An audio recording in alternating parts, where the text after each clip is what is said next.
하나님의 말씀 나누겠습니다. 마가복음 7장 31절로 37절입니다. 마가복음 7장 31절로 37절. 대략 신약 성경 66에서 67쪽 사이입니다. 찾으신 줄 알고 교독하겠습니다. 제가 31절 읽겠습니다. 예수께서 다시 두로 지방에서 나와 시돈을 지나고 데가볼리 지방을 통과하여 갈릴리 호수에 이르시매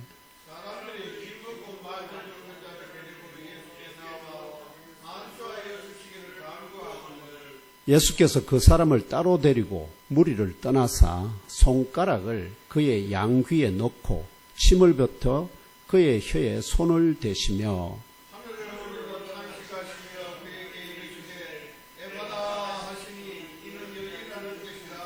그의 귀가 열리고 혀가 맺힌 것이 곧 풀려 말이 분명하여졌더라.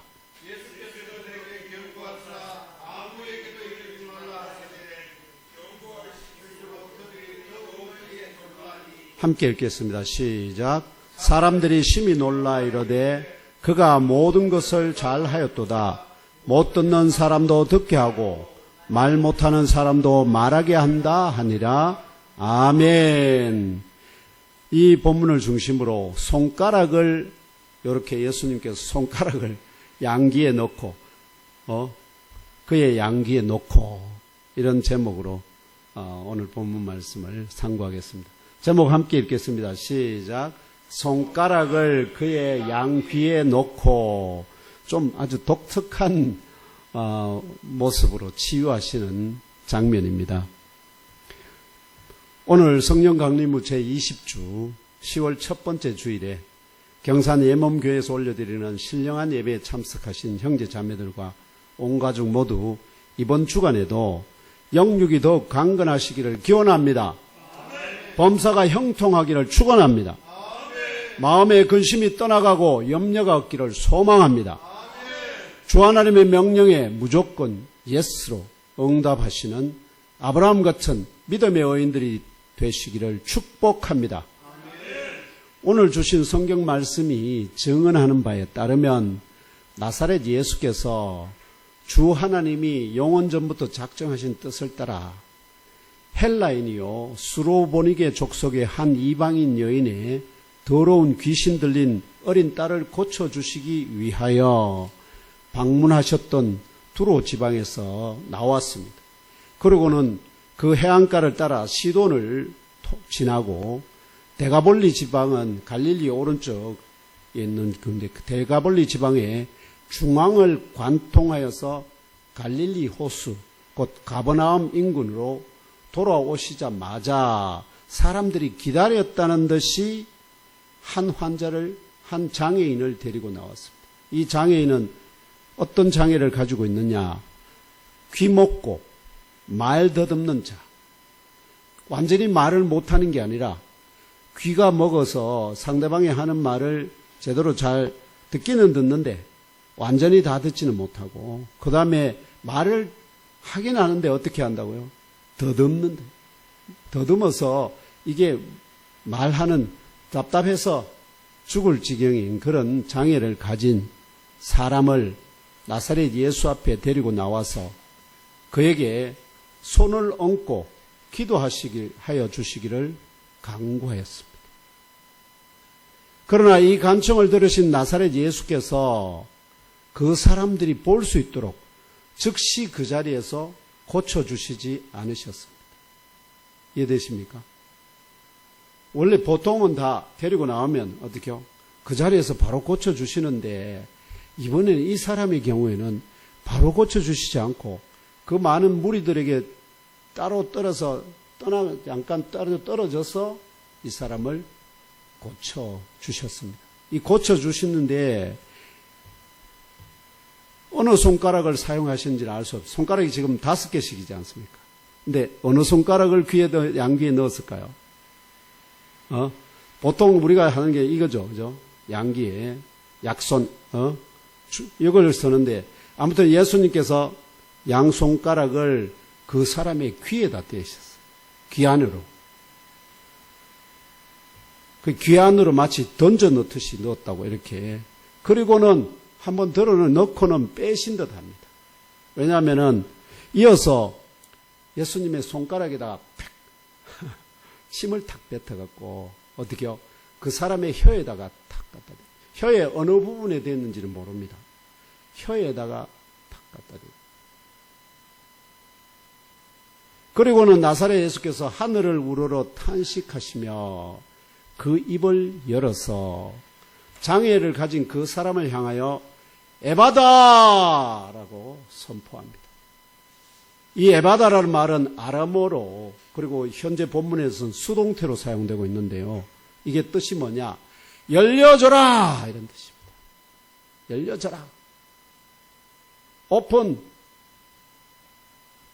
그러자 즉시로 그 사람의 먹었던 귀가 열려졌고 맺혔던 혀도 풀려졌습니다. 이렇게 된 것이 증거가 뭐냐?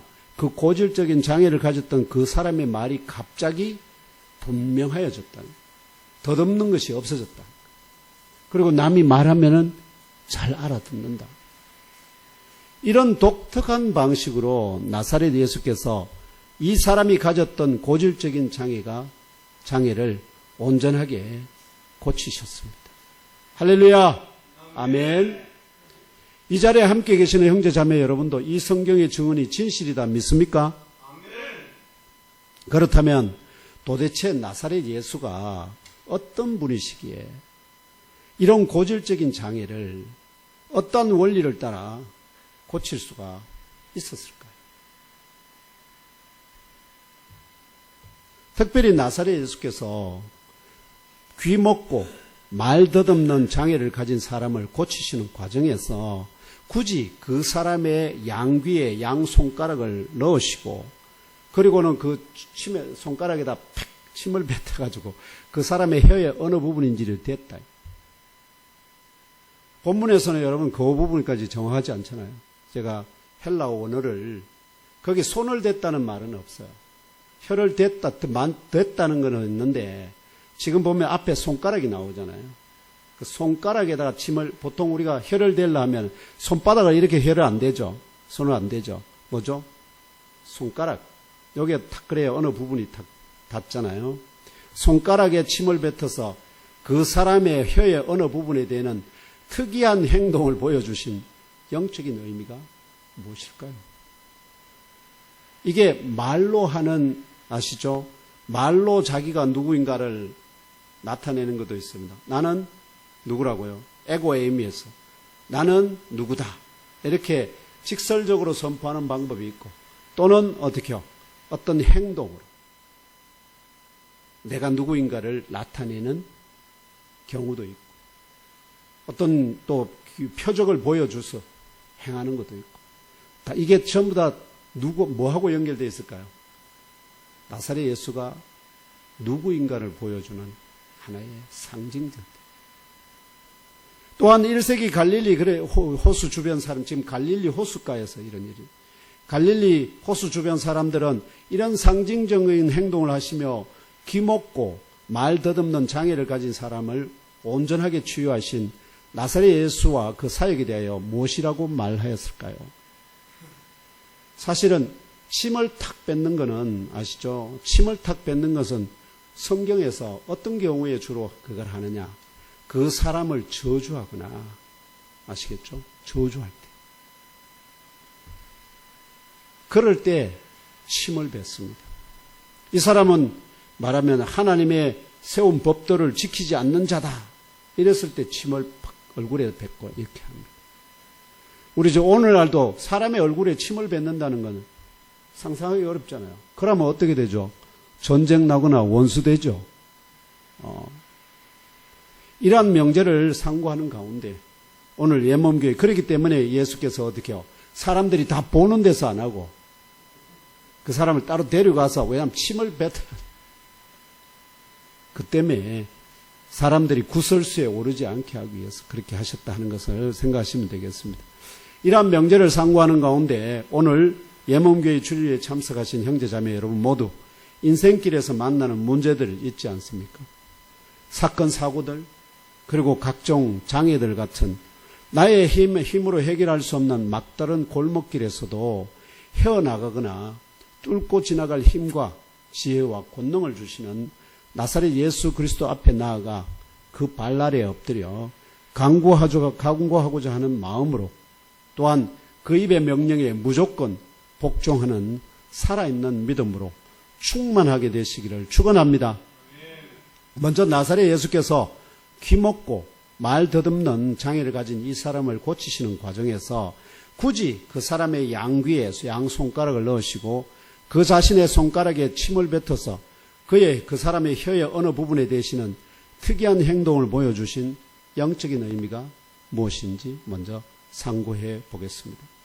혹시라도 우리들 가운데 귀먹고 말 더듬는 장애를 가진 사람이 있나요? 제가 보기에는 없는 것 같은데 있다면 오늘 이 말씀을 중심으로 설교를 들으며 기도하는 중에 하늘로부터 치료의 광선이 비추어져서 먹은 귀가 열리고 더듬는 혀가 온전히 풀려지는 표적이 나타나기를 주 예수님의 이름으로 기도합니다. 성경에는 귀 먹고 말 더듬는 것과 같은 비슷한 장애를 가진 사람들이 많이 등장합니다. 이러한 장애가 사람에게 발생하는 원인이 무엇일까요? 왜 사람이 이런 장애를 갖게 될까요? 성경은 두 가지로 구분합니다. 의사들은 단 한 가지 이유밖에 없죠.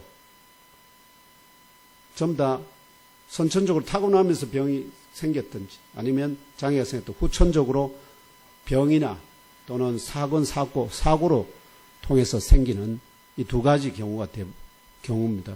그런데 성경은 그 외에 또 다른 한 가지를 더 이야기합니다. 그래서 성경은 크게 두 가지로 이 장애가 발생하는 원인을 제시합니다. 하나는 귀신, 곧 악하고 더러운 영이 그 사람 안에 침입합니다.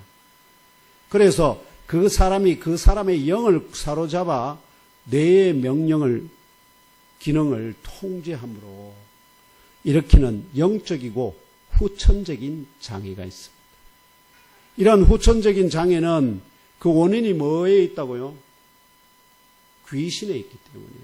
그러면 이 병은 치유는 무엇으로부터 시작될 수밖에 없습니까? 귀신을 쫓아내지 않으면 이 병은 치유되지 않는다 하는 것입니다. 이걸 무슨 장애라 할 수 있냐? 영적인 장애라 할 수 있습니다. 영적 장애. 마태복음 9장 32절로 33절을 함께 읽으며 이러한 장애와 치유에 대해 알아보겠습니다. 마태복음 9장 32절로 33절입니다. 함께 읽겠습니다. 시작. 그들이 나갈 때에 귀신 들려 말 못하는 사람을 예수께 데려오니 귀신이 쫓겨나고 말 못하는 사람이 말하거늘 무리가 놀랍게 여겨 이르되 이스라엘 가운데서 이런 일을 본 적이 없다 하되 아멘. 귀신 들려 말 못하게 된 사람 있다는 겁니다. 아시겠죠? 여러분 신약 성경에 그거에도 스가랴가 그거 하러 들어가셨죠. 제사장의 직무를 수행하러 들어갔다가 누구를 만납니까? 그 안에서 가브리엘 대천사를 만나거든.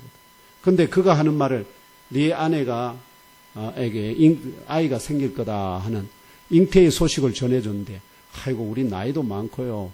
경수가 끊어진 지 오래거든요.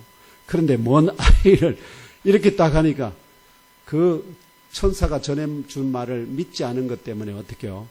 천사가 뭐라 합니까?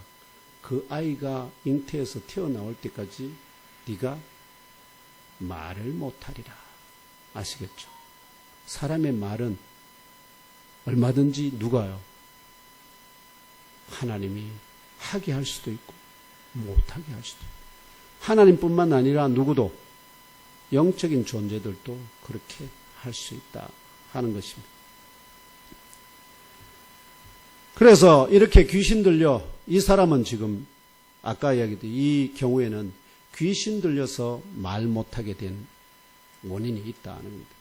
이 사람으로부터 나사렛 예수께서 말씀으로 귀신을 쫓아내 주심으로 말 못하는 사람이 말하게 되는 것을 목격한 무리가 놀랍게 여겨서 뭐라고 하냐? 이스라엘 가운데서 이런 일을 본 적이 없다. 즉 이스라엘의 수천 년의 역사 가운데 예수께서 행하신 것처럼 귀신을 쫓아내서 그 말을 하게 한 경우는 지금까지 없었다 하는 것입니다. 그 일을 누가 했다고요? 나사렛 예수께서 하셨다 하는 것입니다. 사실로 믿습니까? 아멘. 이 사실이 계시하는 영적인 의미가 무엇일까요? 이는 귀신을 포함한 모든 영적인 존재들이 창조주 여호와 하나님의 말씀에 의해서 무에서 유로 창조되었다는 창조 진리 혹은 원리를 계시합니다. 고치는 과정 속에서 먼저 누구를 쫓아내야 된다고요? 귀신을 쫓아내야 된다. 예수께서 귀신에게 손도 대지 않습니다. 잡아 끌지 않습니다. 뭐 하죠? 무조건 뭐라고? 말씀으로 그 사람에게서 나오라 하면 귀신들은 무조건 나오게 된다는 겁니다. 도대체 이 귀신들이 어떻게 하나님, 예수님과 또는 하나님과 무슨 어떤 관계가 있기 때문에 그 말씀에 무조건 복종하느냐 하는 거죠. 이러한 창조 진리 또는 원리를 증언하는 시편 104편 1절에서 5절을 함께 읽으며 생각해 보겠습니다. 시편 104편 1절에서 5절 함께 읽겠습니다. 시작. 내 영혼아 여호와를 송축하라. 여호와 나의 하나님이여 주는 심히 위대하시며 존귀와 권위로 옷 입으셨나이다. 주께서 옷을 입음같이 빛을 입으시며 하늘을 휘장같이 치시며 물에 자기 누각의 들보를 얹으시며 구름으로 자기 수레를 삼으시고 바람 날개로 다니시며 바람을 자기 사신으로 삼으시고 불꽃으로 자기 사역자를 삼으시며 땅에 기초를 놓으사 영원히 흔들리지 아니하게 하셨나이다. 아멘. 이 본문 가운데서 4절에 바람을 자기 사신으로 삼으시고 불꽃으로 자기 사역자를 삼으셨다 이렇게 하는데 이 번역이 조금 잘못되었습니다. 왜냐하면 이 본문에 대한 70인경 헬라어로 이 히브리어를 헬라어로 번역한 거 그리고 이 히브리어 원문에서 영어로 번역한 킹 제임스 그리고 NIV 등에서 약간 차이가 있습니다. 그래서 그걸 비교해서 함께 나눠보겠습니다. 여기 이게 104편 4절에 대한 우리 한글 개역 개정은 바람을 자기 사신으로 삼으시고 불꽃으로 자기 사역자를 삼으시며 이렇게 되어 있잖아요. 여기 보면은 킹 제임스는 뭐라고 하냐? Who makes his angels spirit 번역하면 그가 그의 천사들을 영들로 만드셨다 이런 뜻입니다. 바람이 아니고 이해됐습니까? 바람이 아닙니다. 여기는 거꾸로 해놨죠. 바람을 자기 사신으로 삼으시고 해놨잖아요. 만드는 것은 그의 천사들은 영들로 만드셨다. 그 다음에 엔젤이라는 말은 단순히 그냥 천사라는 뜻도 있지만 사신이라는 뜻도로 강합니다. 그 다음에 근데 NIV는 여기 보시면은 똑같이 그건데 He makes winds his messengers. 이게 바로 바람들을 그의 메신저 사신들로 만드셨다 이렇게. 여기 이걸 지금 우리 한글은 따르고 있습니다. NIV를. 그런데 구약 70인경 헬라어 원문으로 히브리인들이 번역한 원문을 직역을 하면은 뭐에 가까우냐? 밑에 70인경 영문 구약 있죠. LXX 영문 구약. Who makes his angels spirits? 바로 킹 제임스와 같습니다. 이게 결국 뭘 말하느냐? 여호와께서 그의 그 사자들을 뭘로 만드셨다고요? 영들로 만드셨다. 영들로. 그걸 지금 이 얘기하는 정언하는데 저걸 스피릿을 바람으로 번역해버리는 바람에 완전히 뜻이 달라져 버렸어요. 이게 지금 제가 연구하는 중에 발견한 빛의 신학, 인문 연구하는 중에 이걸 발견했어요. 그래서 이것 때문에 하나님이 무엇을 영적인 존재로 만들었는지 이 진리가 사라져버렸다. 이 본문이 정확하게는 자기 자신을 영들로 만드시고 이런 뜻입니다. 그리고 불꽃으로 자기 사역자를 불꽃으로 만드시고 삼으셨다는 말은 원래 헬라어 원문이나 히브리어 원문에 맞지 않습니다. 삼으신 게 아니고 만들었다. 만들었다.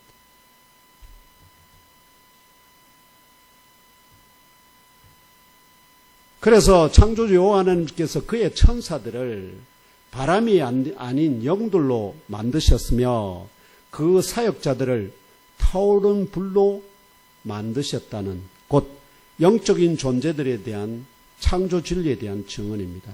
여기서 불꽃 하니까 우리가 세상에 불꽃 이것만 말씀하신데 영적인 존재들 네 가지 있다고 말씀드렸죠. 첫 번째 천사, 그룹, 스랍, 용들.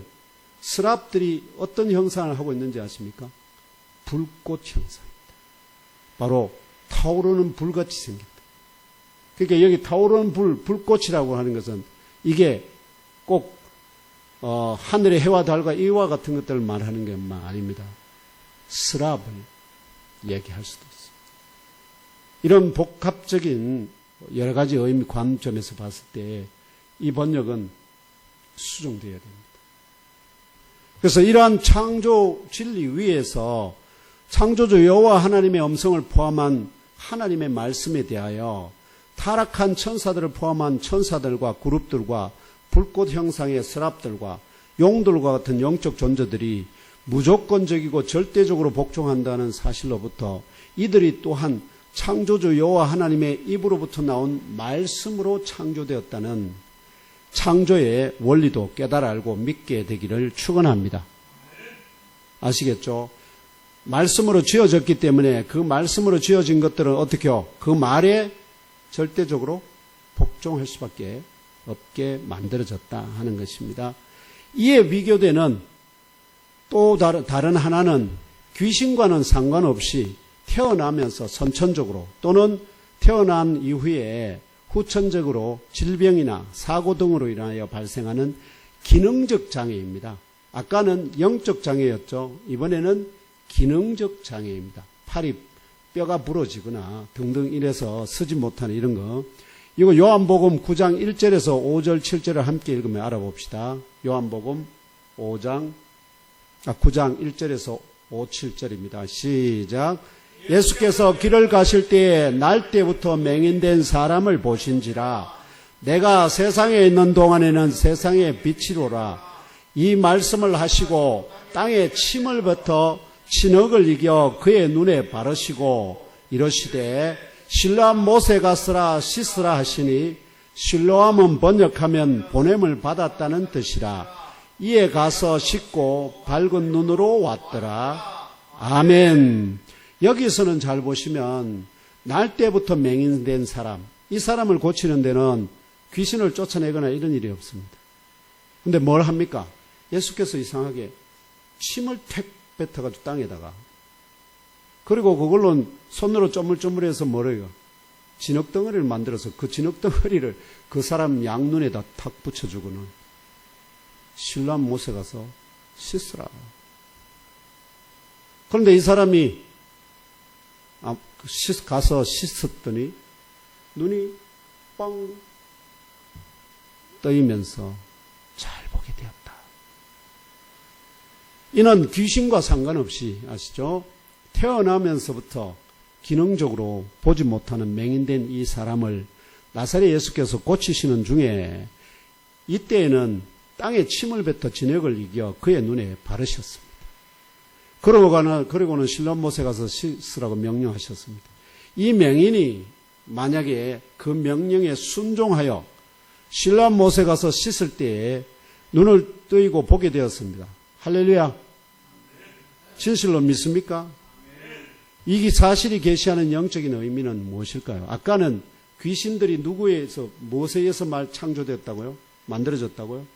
하나님의 말씀에 의해서 무에서 유로 만들어졌기 때문에 그들에게 하나님 말씀하면 완전히 없애버릴 수도 있습니다.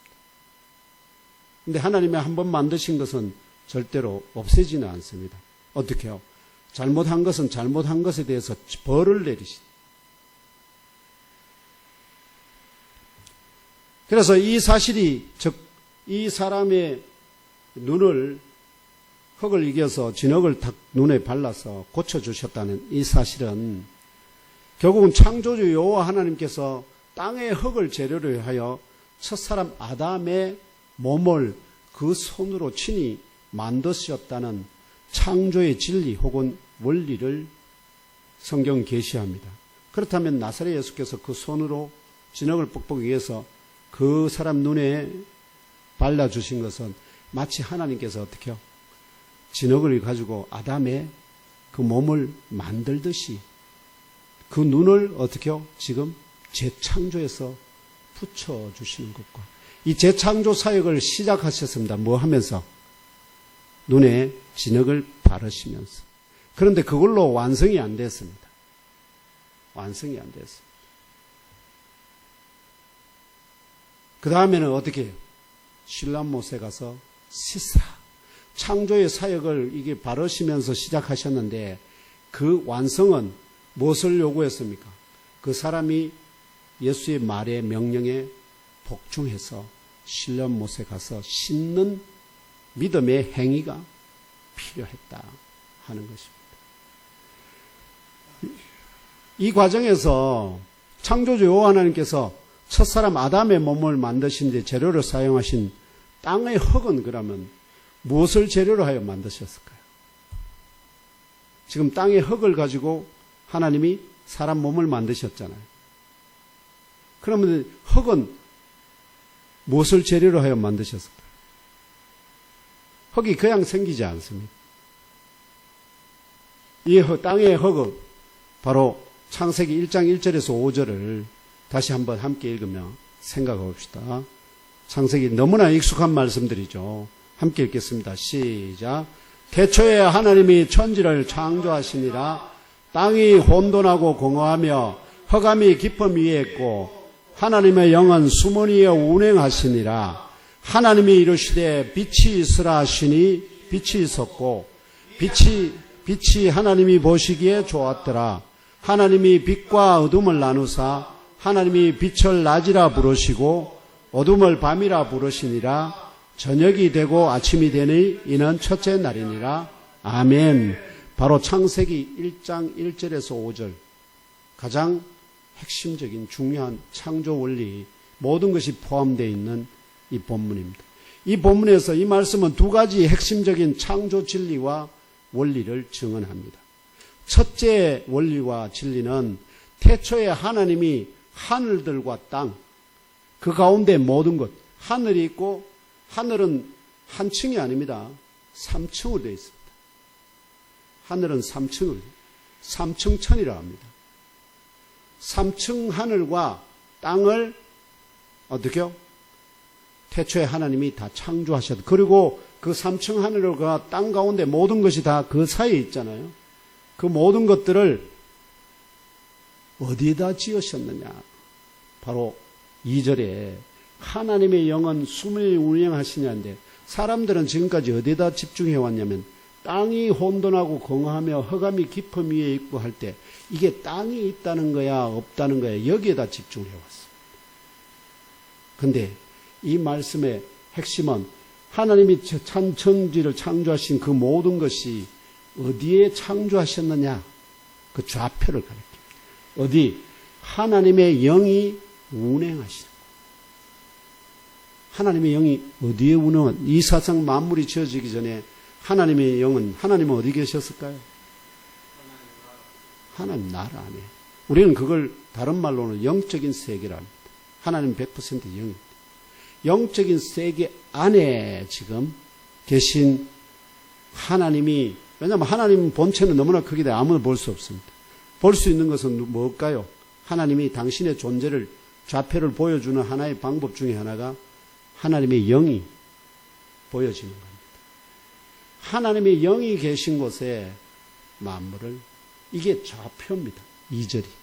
어디에다 이 모든 것을 지으셨느냐. 그 다음에 3절부터는 무엇을 재료로 해서 다 지으셨느냐. 그 재료가 바로 빛입니다. 근데 빛을 지으시는 장면에 하나님이 손으로 빛을 쪼글쪼글 이렇게 지은 게 아닙니다. 뭐로? 빛이 있으라 합니다. 빛이 있으라. 그러니까 없던 빛이 갑자기 무에서 유로 나와서 존재하게 됐다. 그러면 이 빛을 향하여, 이 태초의 빛을 향하여 빛, 너 없어져 이렇게 하면 어떻게 될까요? 없어져야 되죠. 그러면은 그 빛은 뭘로 이루어져 있습니까? 하나님의 음성만을 들을 귀가 있어야 됩니다. 왜냐하면 먼저 들어야 돼. 그리고 그 뜻대로 행할 힘, 두 가지로 이루어질 수밖에 없다. 그러면 이것을, 이 태초의 빛을 재료로 해 땅과 물을 다 그에게 명령하면, 왜냐하면 하나님만의 음성만을 들을 귀와 그 뜻대로 행할 힘으로 되어 있으니까 그에게 땅을 만들고 물을 만들라 하면 어떻게 될까요? 그게 땅을 만들고 물을 만들고. 근데 그 명령, 그 과정은 어떻게요? 성경이 증언합니까? 생략합니까? 생략하고 있습니다. 그래서 이거는 뭐하고 연결되어 있느냐? 현대 과학을 알면은 그 의미가 이해되는데, 현대 과학자들은 성경을 믿지 않기 때문에 물질의 본질이 에너지라고는 말은 하지만 그것이 빛으로 본 줄은 모르고, 신학자들은 현대 과학을 모르니까 성경이 여기서 이 태초의 빛을 지으신 의미가 무엇인지를 모른다는 거죠. 부족한 종은 현대 과학 물리학을 한 사람이 거기에다 이제 신학을 하다 보니까 하나님의 은혜로 이것들을 깨달아서 여러분들에게 나눠드리고, 아직까지 이 부분에 대해서 말씀하실 수 있는 분들이 거의 없기 때문에, 그래서 결국은 이 성경이 증언하는 바, 이 태초의 빛이 뭐냐면 더 이상 나눠줄 수 없는 진료입니다.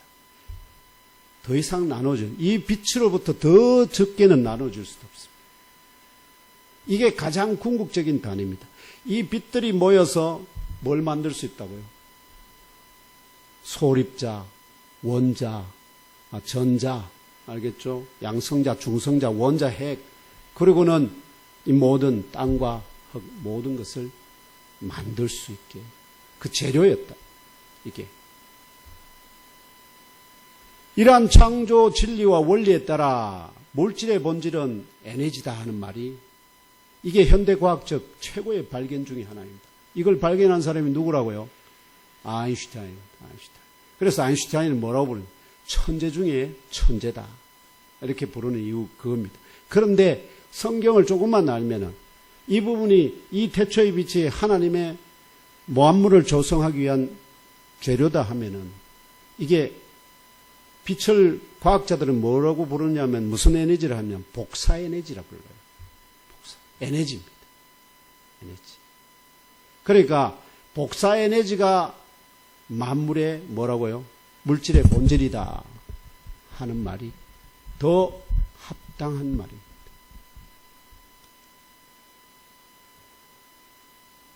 그러므로 이 물질들 속에도 마찬가지로 하나님의 음성만을 들을 귀와 그 뜻대로 행할 힘을 가진 빛에게, 태초의 빛에게 명령해서 만약 물과 땅이 만들어졌다면 물과 땅도 뭐로 될 수밖에 없습니까?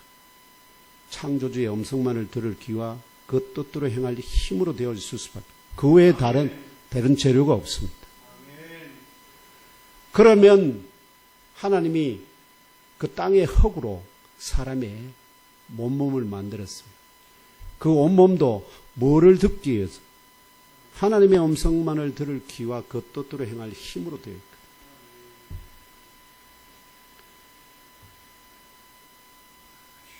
이게 창조 원리입니다. 이게.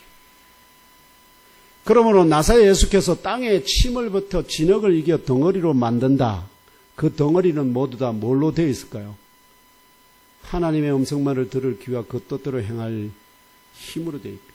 그걸 이겨서 그 사람 눈에 딱 발라주시면서 실로암에 가서 씻으라. 창조사역을, 재창조사역을 시작하시고 눈을 새롭게 만드는 겁니다. 눈알을. 이 사람이 못 보는 것은 나면서부터 눈알이 없는 거예요. 눈알을 새롭게 만들어서 붙여주신 거예요. 근데 그게 예수께서 그 진흙을 이기는 거, 이겨서 붙여주는 것만 해서 끝이 안 났습니다. 뭐까지 하라고요? 실로암에 가서 씻으라. 결국은 실로암에 가서 씻으라는 나사렛 예수의 명령에 대한 이 맹인이 순종이 없었다면 어떻게 됐을까요? 그의 눈은 뜨이지 않았을 것입니다. 성경에 이러한 창조의 진리와 원리를 증언함에도 불구하고 최근에 사람이 가진 장애의 원인에 대한 영적 분별력도 없으면서 이게 귀신에 의한 것인지 말하면 기능적 장애인지 영적 장애인지 기능적 장애인지 이것에 대한 분별력도 없으면서 모든 장애를 귀신의 장난으로 몰아가는 사람들이 있습니다. 그래서 무슨 기도원이나 이런데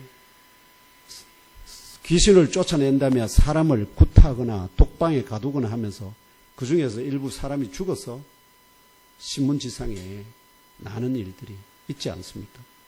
이들이 그러면서 이들은 뭘 하느냐? 사람들로부터 돈이나 헌물을 받아 챙기는 사이비들도 많이 있습니다. 왜냐하면 누구의 명령에만 듣는다고요? 창조주 하나님의 음성 외에는 귀신들도 듣지 않고요. 알겠죠? 사람의 몸도 기능적인 장애도 듣지 않습니다. 제가 아무리 우리 전준남 권사님 청신경 통증 치유를 위해서 기도해도 누가 그 말씀하지 않으면요. 창조주 하나님이 음성이 종의 입을 통해서 또는 종의 얹은 손에 주의 손이 얹어지지 아니하면 주께서 말씀하지 않으면 고쳐지지 않기 때문에 우리가 하는 모든 일은 단순히 뭘 합니까? 주님의 은혜가 임하도록 위해서 기도하는 것이. 나머지는 누가 다 하신다고요? 하나님이 하신다. 그렇게 사람에게 집중하면 안 됩니다. 하나님에게 집중하셔야 됩니다. 오늘 이후로 예목교회 형제자매 여러분 자신은 물론이고 여러분이 아는 사람들 가운데서도 이런 사이비들로부터 속임을 당하는 경우가 있다면 오늘 이 부족한 종이 말씀드린 장애의 원인에 대한 성경의 가르침에 대하여 잘 숙지하셨다가 더 이상 속임을 당하지 않도록 자세히 알려주시기를 바랍니다. 네. 그렇다면 오늘 말씀 속에 등장하는 이 기먹고 말 듣없는 사람이 가진 장애는 이 사람 안에 들어와 이 사람의 영을 사로잡은 귀신의 장난에 의한 영적인 장애일까요? 아니면 선천적이거나 후천적인 기능적 장애일까요? 이 물음에 대한 대답은 제가 말씀드렸듯이 나사렛 예수께서 그 고치시는 과정을 근거로 삼아야 합니다. 만약 이 사람의 장애를 고치시는 과정에서 나사렛 예수께서 귀신을 쫓아내심으로 고치셨다면 이는 귀신의 장난에 의한 영적인 장애입니다. 반면에 나사렛 예수께서 귀신에 무관하게 특이한 행동을 보여주시면서 이 사람이 가진 귀먹고 말 듣는 장애를 고쳐주셨다면 이는 기능적 장애입니다. 우리 정 권사님의 장애는 이 청신경 통증은 뭐죠? 수술 후유증으로 생긴 기능적 장애입니다. 그거는 주께서 말씀하시면 정말 직방으로 고쳐질 수 있는 그런 장애인 줄 믿습니다. 하나님께서 이 시간 우리 전준남 권사님 청신경 통증 치유하여 주시기를 원합니다. 그래서 이 사람이 가진 귀먹고 말 더듬는 기능적 장애는 완전히 새롭게 귀를 만들고 아시겠죠? 귀를 새로 만들고 혀를 새롭게 만들어야 하는 장애가 아닙니다. 이해되십니까? 만약 귀를 새로 만들고 혀를 새롭게 만들어야 하면 주께서 어떻게 했을까요? 진흙을 이겨서 마치 창조주 하시듯이 귀를 새로 만들고 혀를 새로 만들어 주는 그런 모습을 보이셨을 거예요. 그런데 이것은 뭐냐니까 중간에 기능적 장애가 일부 부분에서 발생했기 때문에 그 고장난 부분을 어떻게 한다고요? 치유하는 고장난 부분에 대한 치유를 하신다. 그래서 손가락을 귀에 딱 넣어서 어떻게요? 고장난 부분에 대한 어떤 오다를 주시고, 그 다음에 이 침을 탁 빼서 혀에 대는 거죠. 혀의 어느 부분에 되는데 그 부분에 뭐가 있다는 거죠. 장애가. 그 부분이 문제라는 거죠. 그래서 결국은 그 손가락을 양귀에 넣었다가 빼시고 그 다음에 침을 뱉어서 그 혀에 딱 대시면, 결국 이 손가락이 뭔지 아십니까? 하나님의 손가락은 뭘까요?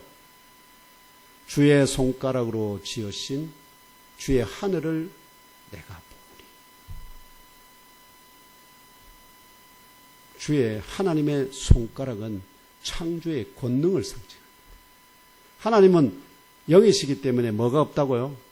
사람처럼 이런 형상이 없음에도 불구하고 하나님을 마치 사람처럼 형상으로 표현한다면 그분이 가진 손가락은 뭐냐?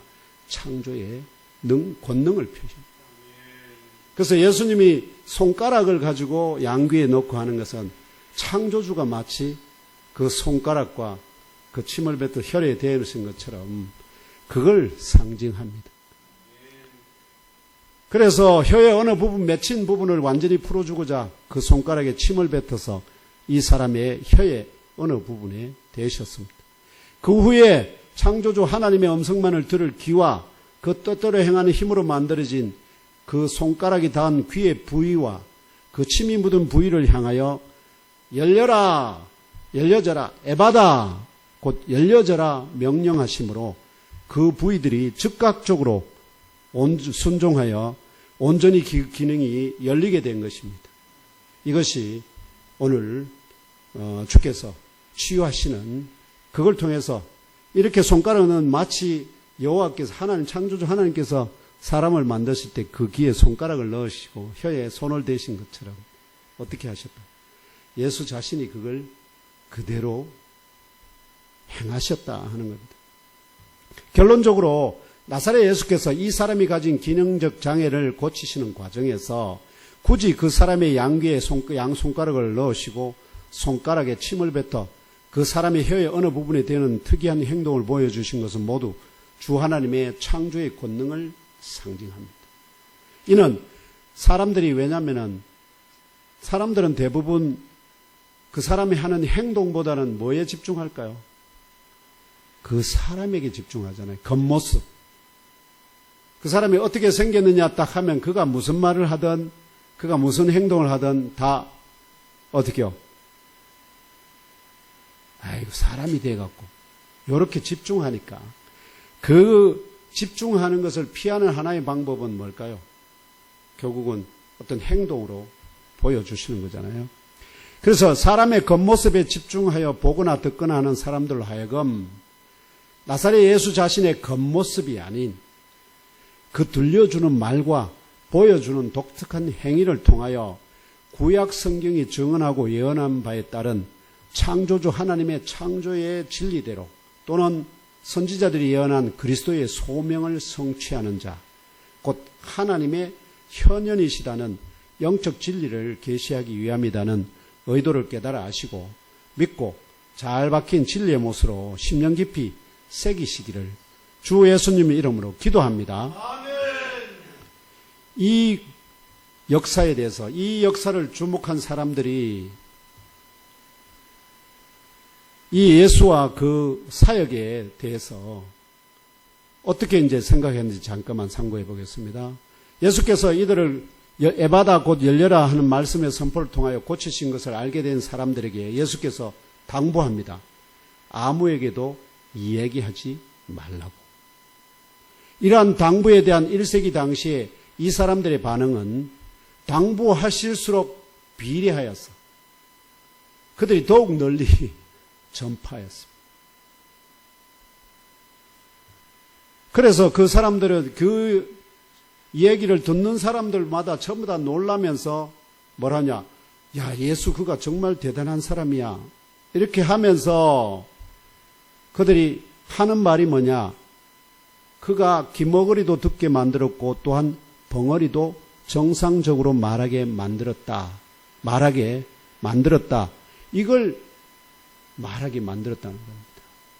그런데 이 의미가 뭐냐? 그가 귀머거리도 듣게 하고 만들었고 또한 벙어리도 정상적으로 말하게 만들었다. 이 말이 가진 의미가 바로 이사야서 35장 4절로 6절에 나오거든. 이사야서 35장 4절에서 6절 함께 읽겠습니다. 시작. 겁내는 자들에게 이르기를 굳세어라, 두려워하지 말라. 보라, 너희 하나님이 오사 보복하시며 갚아주실 것이라. 하나님이 오사 너희를 구하시리라 하라. 그때에 맹인의 눈이 밝을 것이며 못 듣는 사람의 귀가 열릴 것이며 그때에 저는 자는 사슴같이 뛸 것이며 말 못하는 자의 혀는 노래하리니 이는 광야에서 물이 솟겠고 사막에서 시내가 흐를 것임이라. 아멘. 이 본문에서 누가 오실 때에 맹인이 눈이 밝을 것이며 못 듣는 사람의 귀가 열릴 것이며 다리 저는 자는 사슴같이 뛰며 달릴 것이며 말 못하는 자의 혀는 노래하리니 누가 오실 때요? 하나님이 오사. 하나님이 오시는 그때, 하나님이 오시는 그때의 이 일이 이런 표적이 나타날 것이라고 이사야가 이미 700년 전에 예언을 해놨어요. 700년 전에. 그 700년 전 예언이 지금 누구를 통해서? 나사렛 예수를 통해서 실현이 되고 있습니다.